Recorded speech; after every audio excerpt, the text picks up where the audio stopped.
आसमां छूने की चाह, हर कदम एक नई राह। आप सभी का कीर्तिमान एकेडमी ऑफिशियल चैनल पर स्वागत है। और साहब सीरीज के अंतर्गत हिस्ट्री PYQ के अंतर्गत आज हमारा जो डिस्कस होगा महाजनपद काल यानी 6ठी शताब्दी ईसा पूर्व से जुड़े हुए महत्वपूर्ण तथ्य और प्रश्न। इसमें हम बात करेंगे महाजनपद काल के अंतर्गत। सबसे पहले आप लोग देखिए, ये जो आपके 16 महाजनपद हैं, इन 16 महाजनपदों की जानकारी आपको जहाँ से मिलती है वो है बौद्ध ग्रंथ अंगुत्तर निकाय और साथ ही साथ जैन धर्म का भगवती सूत्र। जरा इनकी जो लोकेशन है आप उन्हें एक बार मैप में ध्यान से देख लीजिए। जो हम लोगों का अपना तरीका है, पहले हम क्या करते हैं, खास पॉइंट को एक बार रिवाइज करके तब हम लोग अपना PYQ शुरू करते हैं। अपना ये तरीका सबसे अलग है। देखिए यहाँ पर एक बार मेरे साथ में, अगर स्टूडेंट हम 16 महाजनपदों की परिस्थिति को देखें तो आप हमारे साथ गौर करें तो ये क्या दिख रहा है आपको, कंबोज बच्चों दिख रहा होगा। यहाँ पर आपको गांधार दिख रहा है, ये तक्षशिला को आप देख पाएंगे। यहाँ पे कुरु है, ये कुरुक्षेत्र उनसे जुड़ा हुआ देख लीजिए। यहाँ पर आप मथुरा, सूरसेन, मत्स्य, अवंती, चेदी, वत्स जिसकी राजधानी कौशाम्बी दी गई, पांचाल, यहाँ पे मल्ल जो गणराज्य है, कौशल के बारे में बात की गई। बच्चों यहाँ पे श्रावस्ती, कपिलवस्तु, इनकी जो राजधानियाँ उसको भी हमने इंडिकेट कर रखा है यहाँ पे। तो आप देख रहे होंगे कि सबसे फेमस बाद में चल के मगध बनेगा, अंग है। ये सारे के सारे जो यहाँ पे सबसे साउथ में आपको एक दिखेगा गोदावरी नदी के तट पर, बच्चों ये अश्मक है। इस प्रकार से ये जो आपके 16 महाजनपद हैं, अगर हम बात करेंगे इनके संदर्भ में कि जो ये 16 महाजनपद है जिन परिस्थितियों में आए, वहाँ पर आइए इनकी सामान्य जानकारियों को देखें। सबसे पहली बात ये कहेंगे महाजनपदों की जो कुल संख्या कितनी है, 16 थी। इनका उल्लेख हमें जो प्राप्त हुआ है स्टूडेंट, वो कहाँ पे, बौद्ध ग्रंथ है अंगुत्तर निकाय। साथ ही साथ महावस्तु भी बौद्ध धर्म का ग्रंथ, वहाँ पर भी जानकारी मिलती है। तो दो जगह आपने लिया, बौद्ध ग्रंथ अंगुत्तर निकाय और महावस्तु। साथ ही साथ जैन ग्रंथ आपको मिलेगा भगवती सूत्र में मिलता है। इसमें मगध, कौशल, वत्स और अवंती सर्वाधिक ये शक्तिशाली थे। 16 महाजनपदों में अस्मक ही एकमात्र ऐसा जनपद था जो साउथ में यानी दक्षिण भारत में गोदावरी नदी के किनारे स्थित था। 16 महाजनपदों में वज्जी और मल गणतंत्रात्मक व्यवस्था थी, जबकि शेष में राजतंत्रात्मक व्यवस्था थी। यहाँ पर अगर हम बात करेंगे महापरिनिर्वाण सूत्र में 16 महानगरों की सूचना मिलती है। इनमें प्रमुख नगर के तौर पर हम चंपा, राजगृह, श्रावस्ती, काशी, कौशाम्बी, साकेत को पाते हैं। इस काल में मगध ने अन्य महाजनपदों को जीतकर मगध साम्राज्य का निर्माण किया। आगे अगर हम बात करेंगे, थोड़ा सा लोकेशन आप देखें कि जो महाजनपद हैं और उनकी राजधानी, खास तौर पे हमने यहाँ फोकस की बच्चों। तो पहला महाजनपद के तौर पर काशी, राजधानी वाराणसी, कौशल, श्रावस्ती या अयोध्या, आज ये फैजाबाद मंडल वर्तमान में अयोध्या मंडल में है। अंग, चंपा, इसकी जो लोकेशन भागलपुर मुंगेर के एरिया, मगध, राजगृह या गिरिब्रज, वज्जी, वैशाली उत्तरी बिहार में है ये। अगला आप देखेंगे महाजनपद तो मल्ल। अब यहाँ मल्ल के बारे में बात करेंगे तो आपको एक बात समझ आती है कि यहाँ पे कुशीनगर पहला भाग, पावा दूसरा भाग, पूर्वी उत्तर प्रदेश का जो गोरखपुर और देवरिया जिले में इसकी लोकेशन है। चेद या चेती, तो यहाँ पे राजधानी सोत्तिवथी या सुक्तिमती है, यानी आधुनिक के बुंदेलखंड का एरिया। वत्स के बारे में बात करें तो कौशाम्बी, इलाहाबाद और बांदा, आजकल इलाहाबाद को प्रयागराज के नाम से आप जानते हैं।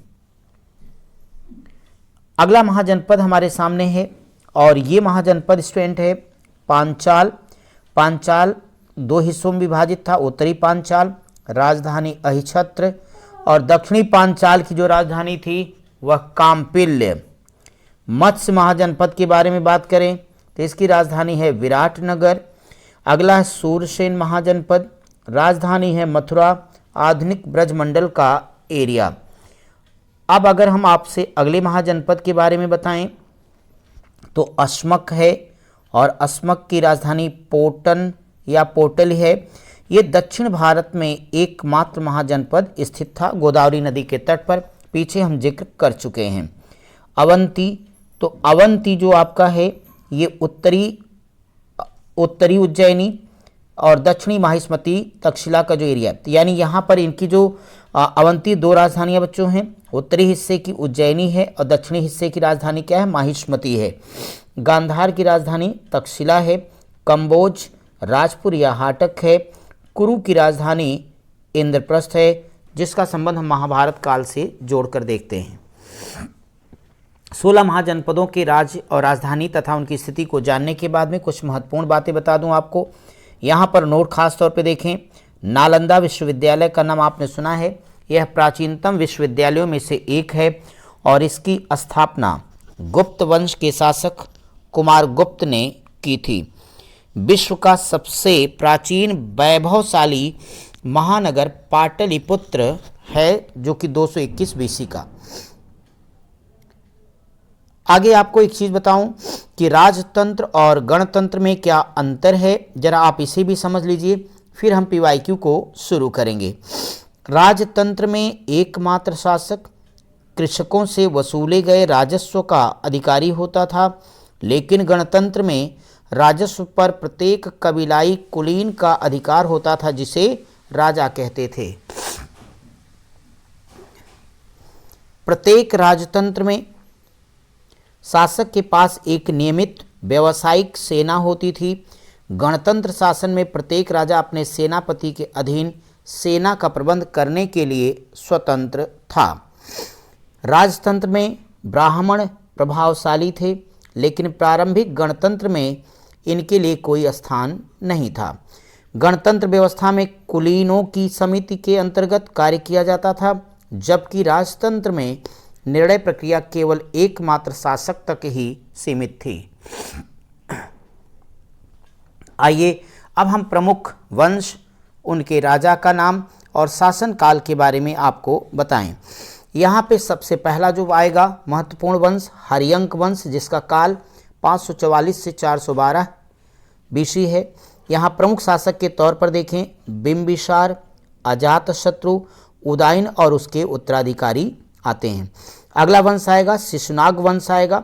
इनके पीरियड को आप देख पा रहे होंगे कि 52 वर्ष बिंबिसार शासन करता है, 544 से 492 ईसा पूर्व, और अजातशत्रु का जो पीरियड है वो 492 से 460, उदयन 48 साल, 460 से 412 बीसी।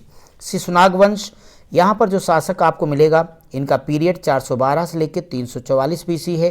पहला शासक शिशुनाग है, जिसने 18 वर्ष तक शासन किया, 412 से 394 बीसी। काकवण या कालाशोक ये 28 वर्ष शासन करता है।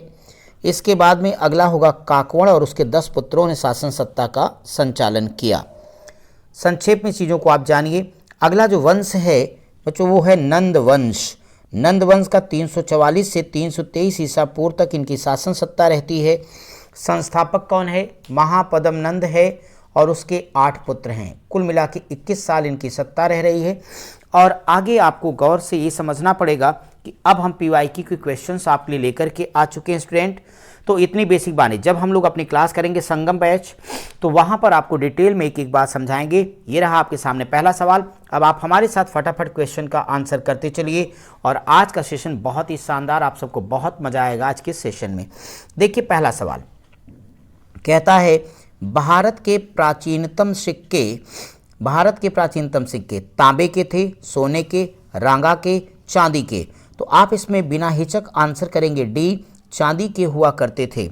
यहाँ पर एक बात बता दूं आपको कि जो प्राचीनतम सिक्के हैं उनको आहत सिक्के या पंचमार्क सिक्के कहा जाता था और ये चांदी के बने हुआ करते थे। सेकंड क्वेश्चन, आप सभी लोग को सेकंड क्वेश्चन में एक मैच करना है। एक तरफ आपको राजा दिए गए हैं और दूसरी तरफ उनकी राजधानी दी गई है, राज्य दिए गए। यहाँ पर अगर हम बात करेंगे स्टूडेंट प्रद्योत की, तो आप सबको पता है कि जो प्रद्योत है वो संबंधित था अवंती से। उदयन की बात करेंगे तो उदयन आपको कहाँ मिलेगा? मगध में मिलेगा। प्रसेनजित की बात करता हूँ तो ये कौशल का शासक है। और यहाँ पे स्टूडेंट आपको एक बात और समझनी पड़ेगी, जो अजातशत्रु है, यहाँ थोड़ा सा ध्यान देना पड़ेगा आपको कि सबसे पहले जो प्रद्योत बच्चों अवंती का शासक हो गया, और जो आपके पास उदयन है, एक्चुअली उदयन है बच्चों वत्स का, उदयन होगा वत्स का। एक बार फिर से इसे ध्यान से देख लें। तो प्रद्योत कहाँ का है? अवंती का शासक है। उदयन की बात करें तो ये वत्स का है। प्रसेनजित की बात करेंगे तो प्रसेनजित कौशल का है। अजातशत्रु मगध का है। इस बेस पे आंसर हम टिक करेंगे तो विकल्प सी हमें मिलेगा, ये आपका करेक्ट आंसर होगा। क्वेश्चन नंबर नेक्स्ट देखिए, कहता है अभिलेखी साक्ष्य से प्रकट होता है कि नंद राजा के आदेश से एक नहर खोदी गई।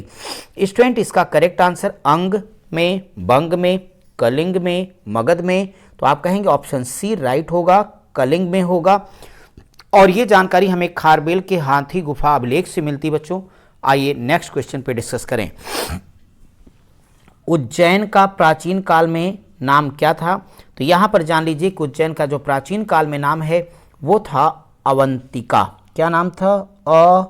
अवंतिका। इसका प्राचीन काल में नाम अवंतिका था। यहाँ पर आपको थोड़ी संक्षेप में बता दूं कि ये मध्य प्रदेश के मालवा संभाग के आसपास है और प्राचीन काल में इसको अवंतिका के नाम से भी जाना जाता था। नेक्स्ट क्वेश्चन देखिए, यहाँ पर आपको एक चीज़ क्या करना है, मैच कराना है। एक तरफ उत्तर प्रदेश के प्राचीन जनपद हैं और दूसरी तरफ उनकी राजधानी दी गई है। आप लोग भी ज़रा इसका आंसर करने की कोशिश करिए और बताइए इस पे करेक्ट आंसर क्या होगा। तो सभी को पता है कि जो कुरु है बच्चों, कुरु की राजधानी क्या हुआ करती थी? तो आप कहोगे इंद्रप्रस्थ थी, तो सबसे पहले आपका 4 आ जाएगा। इसके बाद पांचाल, तो पांचाल का अहिछत्र है, फिर हम 3 लेंगे। फिर कौशल की बात करें तो साकेत यानी 1 आ जाएगा। और इसके बाद वश की बात करेंगे तो कौशाम्बी यानी 2 आएगा। और इस तरीके का ऑप्शन की बात करें तो ऑप्शन हमारा बी करेक्ट आंसर हो जाएगा। चलिए भाई नेक्स्ट क्वेश्चन, एक बार सभी बता दो कि आराम से समझ में आ रहा, सबको मजा आ रहा है भाई? तो फटाफट एक बार कमेंट करके हमें रिप्लाई करते रहिए। हम देखेंगे नेक्स्ट नंबर का क्वेश्चन। ये रहा शानदार सवाल। क्या सवाल आपका? प्राचीन नगर जो महाभारत और महाभाष्य, पतंजलि का महाभाष्य है बच्चों, महाभारत और महाभाष्य दोनों में उल्लिखित है वो कौन सा है? एक्चुअली बच्चों इसका जो जिक्र है मध्यमिका नगरी का भी जिक्र आता है और साथ ही साथ विराट नगर का भी जिक्र आता है। सो इस क्वेश्चन का करेक्ट आंसर ऑप्शन ए के साथ साथ सी होगा। ये आपका आंसर हो गया। आइए अगले क्वेश्चन पर डिस्कस करें। कहता है पाटलिपुत्र के संस्थापक। बच्चों पाटलिपुत्र के संस्थापक का नाम ढूंढिएगा तो आपका ऑप्शन ये होगा, उदायन होगा। एक्चुअली इसे उदयन या उदायन के नाम से भी जाना जाता है। आप सबको पता होगा कि ये कौन है, ये हर्यंक वंश के अंतर्गत शासन करता है। एक्चुअली बिंबिसार के बाद अजातशत्रु, अजातशत्रु के बाद ही उदयन आए और इन्होंने क्या किया, गंगा और सोन नदी के तट पर पहली बार यहाँ पर एक क्या किया, पाटलिपुत्र को अपनी राजधानी बनाता है और गिरिव्रज से हटा करके वो कहाँ ले आएगा, पाटलिपुत्र में। सो आंसर ए होगा। आइए नेक्स्ट क्वेश्चन की बात करते हैं। किस शासक द्वारा सर्वप्रथम पाटलिपुत्र का राजधानी के रूप में चयन किया गया? तो अभी हम लोग आंसर कर चुके हैं, उदयन के द्वारा, ऑप्शन सी होगा। नेक्स्ट क्वेश्चन की बात करेंगे। कहता है उदयन वासवदत्ता की दंत कथा संबंधित है। तो बच्चों ये उज्जैन से जुड़ी हुई है। यहाँ संक्षेप में थोड़ी इसकी जानकारी हम आपको दे दें कि वास्तव में ये जो कहानी है उदयन और वासवदत्ता की, ये उज्जैन से जुड़ी हुई है। महाकवि एक भास हुआ करते थे, तो महाकवि भास ने एक किताब लिखी थी बच्चों, उस किताब का नाम है स्वप्न वासवदत्ता और इसी के अंतर्गत उन्होंने वत्स नरेश उदयन और अवंती नरेश प्रद्योत की पुत्री वासवदत्ता की प्रेम कथा का वर्णन किया है। खासतौर से कथा तब जुड़ी है जब उदयन क्या थे, उज्जैनी की कारागार में बंद थे। सो आंसर ए होगा। अगर हम नेक्स्ट क्वेश्चन की बात करें तो कहते हैं प्रथम मगध साम्राज्य का उत्कर्ष किस शताब्दी में हुआ? तो इसमें संकोच की बात नहीं, ईसा पूर्व 6ठी शताब्दी आपका ये आंसर हो जाएगा। और आपको पता है यहाँ शासन सत्ता हर्यंक वंश से शुरू हो जाएगी। नेक्स्ट क्वेश्चन आपके सामने है, निम्नलिखित में से कौन सा एक ईसा पूर्व 6ठी शताब्दी में प्रारंभ में भारत का सर्वाधिक शक्तिशाली नगर राज्य था? तो अगर हम इस प्रश्न पर आए कंबोज, गांधार, काशी और मगध, तो निसंदेह यहाँ करेक्ट आंसर काशी होगा। आइए हम चलेंगे अगले क्वेश्चन की तरफ। कहता है कि प्रारंभिक गणतंत्र में कौन सा नहीं था? अभी हमने अपनी इसी क्लास में पीछे आपको राजतंत्र और गणतंत्र का अंतर समझाया है, तो उम्मीद करता हूँ कि आप उस चीज़ से बिल्कुल कन्फर्म होंगे। फिलहाल यहाँ पे शाक्य, लिच्छवी, यौधेय और उपर्युक्त सभी। एक्चुअली कहता है कौन गणतंत्र में नहीं है, तो शाक्य गणतंत्र में था, लिच्छवी गणतंत्र में था, लेकिन बच्चों यहाँ पे बात करेंगे यौधेय की, तो ये गणतंत्र में शामिल नहीं हुआ करते थे। यहाँ पे आपको बता दें जो गणतंत्र है उनके नाम एक बार ध्यान से सुन लीजिए, फिर हम लोग क्लास के अंतर्गत पढ़ेंगे संगम बैच में। ये थे कपिलवस्तु के शाक्य, सुमसुमागिरी के भग्ग, अलकप के बुली, केशपुत्र के कालाम, रामगाम के कोली, कुशीनारा के मल, पावा के मल, पिपलीवन के मोरी, वैशाली के लिच्छवी और मिथिला के विदेह। तो बच्चों अवधेय कन्फर्म के आंसर होगा अपना। अगर हम अपने अगले क्वेश्चन की बात करें तो कहते हैं विश्व का पहला गणतंत्र वैशाली में किसके द्वारा स्थापित किया गया? तो नो डाउट ये लिच्छवियों के द्वारा स्थापित किया गया, तो ये हमारा आंसर हो गया। नेक्स्ट क्वेश्चन के बारे में बात करिए। तो नेक्स्ट कहता है ईसा पूर्व 6ठी शताब्दी में विश्व की प्रथम गणतंत्रात्मक व्यवस्था कहाँ थी? तो आप शान से कहोगे कि वैशाली में थी। आइए नेक्स्ट क्वेश्चन को देखेंगे। निम्न में से कौन सा युग्म उपयुक्त जोड़ी है, मतलब एक कौन सा इसमें सही है? तो बात करता हूं बच्चों, पार्श्वनाथ जनत्रिका गलत है, बिंदुसार शाक्य गलत है भाई। अगला कहते हैं स्कंदगुप्त मौर्य, नहीं जी गलत है। चेटक लिच्छवी था, हाँ जी बिल्कुल, ये हमारे पास में क्या होगा, सही हो जाएगा। नेक्स्ट क्वेश्चन के बारे में बात कीजिए। आप सभी मेरे साथ लगातार आंसर करते रहिए स्टूडेंट्स। तो यहाँ लिखा है 6ठी शताब्दी ईसा पूर्व के 16 महाजनपदों के विषय में निम्नलिखित में से किस बौद्ध ग्रंथ में सूचना मिलती है? अभी हम पीछे क्लास में डिस्कस कर चुके हैं कि यह जानकारी हमें अंगुत्तर निकाय में मिलती है 16 महाजनपदों के बारे में। साथ ही साथ बौद्ध ग्रंथ महावस्त्र में भी ये जानकारी मिलती है। इसके अलावा जैन ग्रंथ भगवती सूत्र में भी इनकी जानकारी हमें प्राप्त होती है। अगर हम बात करेंगे नेक्स्ट क्वेश्चन की, तो कहता है निम्न में से किन ग्रंथों में प्राचीन भारत के 16 महाजनपदों की सूची हमें दी गई है? तो आप सबको पता अर्थशास्त्र में बिल्कुल नहीं, गलत बात है। अंगुत्तर निकाय में हाँ जी सही बात, दीघ निकाय गलत है, भगवती सूत्र सही है। तो 2 और 4 होगा, 2 और 4 यानी ऑप्शन ए हो जाएगा। नेक्स्ट क्वेश्चन के बारे में बात करें। महाभारत के अनुसार उत्तरी पांचाल की राजधानी क्या थी? तो बच्चों ये अहिछत्र थी उत्तरी पांचाल की राजधानी, और दक्षिणी पांचाल की राजधानी काम्पिल्य थी। 16 महाजनपदों के युग में मथुरा इनमें से किसकी राजधानी है? तो अगर हम मथुरा की राजधानी के बारे में बात करेंगे तो जो ऑप्शन है वज्जी, वत्स, काशी, सूरसेन, इसमें हम लोग सूरसेन के साथ जाएंगे, हमारा ये आंसर हुआ। नेक्स्ट है चंपा किस महाजनपद की राजधानी थी? पीछे हम सारे महाजनपद और उनकी राजधानी देख चुके हैं, तो ये हो जाएगा अंग महाजनपद की। तो हम नेक्स्ट क्वेश्चन पर चलेंगे। एक बार सभी वीडियो को शेयर कर दीजिए और लाइक तो कीजिए। बहुत ही मेहनत की गई है आपके साथ बच्चों, तो आप सभी लोग इसका लाभ उठाइए। चलिए भाई, 6ठी शताब्दी ईसा पूर्व में सुक्तिमती राजधानी कहाँ की है? तो आप आंसर करोगे चेदी की है। तो चेदी की है तो आपका ये आंसर हो जाएगा चेदी। आइए नेक्स्ट क्वेश्चन को देखेंगे। गोदावरी नदी के तट पर कौन सा महाजनपद स्थित है? तो एक ही महाजनपद था, वो कौन है? अस्मक है, और ये आपके क्वेश्चन का करेक्ट आंसर भी है। आइए हम लोग जरा अपने अगले क्वेश्चन के बारे में बात करें। तो 6ठी शताब्दी ईसा पूर्व का मत्स्य महाजनपद कहाँ पर स्थित है? तो ये निश्चित तौर पे आपका आंसर होगा राजस्थान में स्थित बच्चों, और इसकी राजधानी थी विराटनगर। क्या राजधानी थी? विराटनगर। चलिए भाई नेक्स्ट पर आइए। कहते हैं कि भाई मगध की राजधानी कौन सी है? अगर मगध की राजधानी के बारे में बात करें बच्चों तो यह गिरिब्रज या राजगृह है। बाद में आपको पता है कि यह राजधानी क्या हो जाएगी? पाटलिपुत्र हो जाएगी। और पाटलिपुत्र की स्थापना कौन करेगा? उदयन या उदयन। ये कौन है? ये हर्यंक वंश का शासक है। नेक्स्ट क्वेश्चन है, मगध की प्रारंभिक राजधानी कौन सी? तो अभी आपने चर्चा किया है, राजगृह या गिरिब्रज थी। आपका आंसर हो गया सी। नेक्स्ट है, निम्नलिखित में से कौन एक मगध साम्राज्य की राजधानी नहीं रहा है? तो अगर हम बात करें कौन नहीं रहा है, तो इस संदर्भ में थोड़ा आपको ध्यान से समझना चाहिए।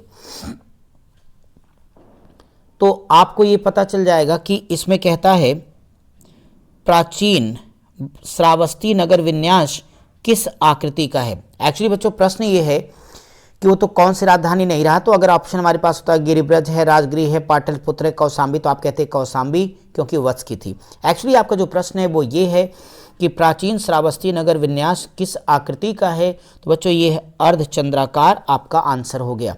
नेक्स्ट नंबर देखिए, मगध के किस प्रारंभिक शासक ने राज्यारोहण के लिए अपने पिता की हत्या की और स्वयं इसी कारणवश अपने पुत्र के द्वारा मार दिया गया? तो ये व्यक्ति कौन है? अजातशत्रु है। आपका आंसर होगा अजातशत्रु, हर्यंक वंश। नेक्स्ट, अजातशत्रु के वंश का क्या नाम है? सबको पता हो गया, हर्यंक वंश। इससे पहले बिम्बिसार इसका संस्थापक था और ये उसका बेटा अजातशत्रु। कहता है राजकुमार जो अपने पिता की मृत्यु के लिए उत्तरदायी है, तो वो बेटा कोई और नहीं बल्कि अजातशत्रु, यानी आंसर ए हो जाएगा। नेक्स्ट देखिए, मालवा क्षेत्र पर मगध की सत्ता का विस्तार निम्न में से किसके शासनकाल में हुआ? तो कहते बिम्बिसार नहीं, अजातशत्रु नहीं, उदयभद्र बिल्कुल नहीं। निश्चित तौर पे ये शिशुनाग वंश के समय में ऐसा हुआ। पुराणों के अनुसार ये जानकारी मिलती है कि मगध के शासक शिशुनाग ने अवंती नरेश प्रद्योत को हराया और अवंत यानी मालवा को मगध साम्राज्य में मिला लिया। यह शिशुनाग वंश की खास तौर पे शिशुनाग की एक बड़ी उपलब्धि थी उस समय पर। क्वेश्चन नेक्स्ट हमारे पास है, मगध में नंद वंश का संस्थापक कौन है? तो इसका आंसर हो जाएगा क्या? महापद्म नंद हो जाएगा। महापद्म नंद की बात करें तो इसे उग्रसेन भी कहा गया है और पुराणों में महापद्म नंद को सर्व छत्रांतक अपरो परशुराम भी कहा गया है। नेक्स्ट, नंद वंश के पश्चात मगध पर किस राजवंश ने शासन किया? तो निस्संदेह बच्चों भारत में बड़ा महत्वपूर्ण राजवंश आएगा, कौन? मौर्य वंश। और मौर्य वंश की स्थापना कौन करेगा? तो आपको बहुत प्रसिद्ध तरीके से पता है कि चंद्रगुप्त मौर्य है और इसने आचार्य चाणक्य की सहायता लेके नंद वंश के अंतिम शासक घनानंद को पराजित करके मगध में मौर्य साम्राज्य की स्थापना किया। राजा नंद का उल्लेख करने वाला अभिलेखी प्रमाण कहाँ है? तो कहता है खारबेल का हाथी गुफा अभिलेख। ये बिल्कुल सही आंसर बच्चों, क्योंकि कलिंग के चेदी वंश का सबसे प्रतापी शासक खारबेल था और इसके विषय में जानकारी हमें कहाँ से मिलती है? हाथी गुफा अभिलेख से। और यहीं पे नंद वंश के शासक महापद्म नंद के द्वारा कलिंग में नहर बनवाए जाने का उल्लेख किया गया है। यानी एक तरह से हमें कह सकते हैं कि नहरों की जानकारी देने वाला पहला अभिलेखी साक्ष्य क्या है? हाथी गुफा अभिलेख। इसे हाथी गुम्फा अभिलेख भी कहते हैं। नेक्स्ट, निम्नलिखित मगध राजवंशों को काल क्रमानुसार हमें व्यवस्थित करना है। कहते हैं कि इनमें कौन पहले कौन बाद में आया? तो नो डाउट हमें सबसे पहले रखना होगा हर्यंक वंश को। तो सबसे पहले हमारा 4 नंबर आएगा। इसके बाद में नंद वंश आएगा, तो नंद वंश का मतलब 1 नंबर आएगा। फिर हमें मौर्य वंश की पता है तो 3 आएगा और मौर्यों के बाद में आपको पता है कि यहाँ पे क्रम जो मिलेगा शुंग वंश यानी 2, तो आपको मिला 4 1 3 2। Option B is the right answer. Next, Magadh का कौन सा सम्राट अपरो परशुराम के नाम से जाना जाता है? पीछे भी जिक्र किया जा चुका है, फिर भी एक बार ऑप्शन आप देख सकते हो। पहला है बिंदुसार, अजातशत्रु, कालाशोक, महापद्म नंद। बच्चों महापद्म नंद है, हमने व्याख्या पीछे कर ली है। नेक्स्ट क्वेश्चन देखिए, नेक्स्ट में लिखा है विश्व के सभी मार्गों में ईस्वी पूर्व 6ठी शताब्दी एक महान धार्मिक उथल पुथल का काल था। ठीक है, ये तो ठीक है। वैदिक धर्म बहुत जटिल हो चुका था, बिल्कुल सही है। तो बच्चों कथन भी सही है, कारण भी सही, लेकिन सही व्याख्या नहीं है। इस नाते करेक्ट आंसर ऑप्शन बी होगा इस प्रश्न का। चलिए नेक्स्ट नंबर को देखेंगे हम लोग अब। नेक्स्ट, गौतम बुद्ध के समय का प्रसिद्ध वैद्य जीवक जिसके दरबार से संबंधित है। वैद्य जीवक जिसके दरबार से संबंधित है। एक्चुअली बच्चों ये हर्यंक वंश के शासक बिंबिसार के दरबार से जुड़ा हुआ था और एक बार बिंबिसार ने अपने राजवैद्य जीवक को अवंती नरेश चंद्र प्रदोत के पास उसकी सेवा के लिए यानी चिकित्सा सेवा के लिए भेजा और उसने क्या किया, जो उसका दुश्मन हुआ करता था अवंती नरेश चंद्र प्रदोत, उससे दोस्ती कर लेता है, जो कि मगध के साम्राज्य विस्तार में मदद करता है। स्टूडेंट आज के सेगमेंट का अंतिम सवाल कहता है कालपी नगर किस नदी के तट पर स्थित है। तो कालपी नगर यमुना नदी के तट पर स्थित है। अगर हम यहाँ पे थोड़ी सी व्याख्या देखें तो कालपी नगर उत्तर प्रदेश के जालौन जिले में स्थित एक नगर या स्थान है और यह यमुना नदी के तट पर स्थित है। प्राचीन काल में इसको कालप्रिया के नाम से जाना जाता था और अगर हम बात करेंगे समय के साथ इसका नाम बदलते बदलते या संक्षिप्त होते होते कालपी हो गया और 4वीं शताब्दी में राजा वासुदेव के द्वारा ये बसाया गया एक नगर था। तो आज का सेशन आपको कैसा लगा आप कमेंट करके हमें ज़रूर बताएंगे। Thank you.